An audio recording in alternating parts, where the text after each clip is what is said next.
On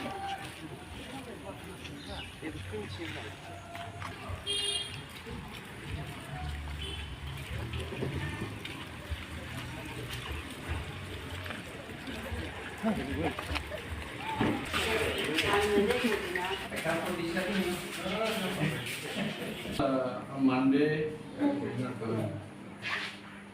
he came in the morning because some this. All officers.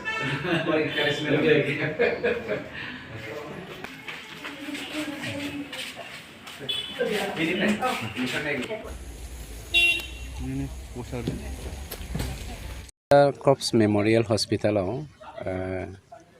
बियो आंनि समस्तिनि सिङावनो दङ। बेनिखायनो समस्तिनि लोमजानाय साजानाय जोंनि मानसिफोरखौ नायथिनो थाखाय आं बेरायफैदोंमोन।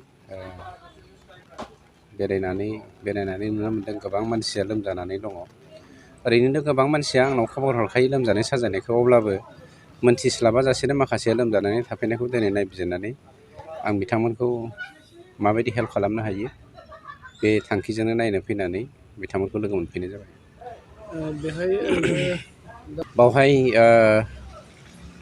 ओरैनो सरासनस्रायै गोबां अपारेसनखौबो बेवहाय खालामनाय जायो।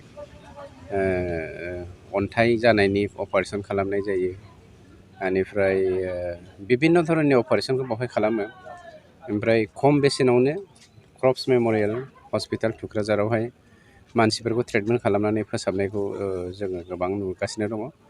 आरो बिथांमोना मिसनारि मोनसे हस्पिटाल हिसाबै मानसिफोरखौ सेबा खालामनायानो बिथांमोननि गुबै थांखिखाय बे खामानिखौ बिथांमोना आजि बहुद बोसोरनिफ्रायनो मावबोगासिनो दं। आरो जोंनि साहा ओनसोलाव फुल फ्लेजेड डक्टर थानाय हस्पिटाल होनोबा नैबे क्रप्स मेम'रियेल हस्पिटाल थुक्राझारानो।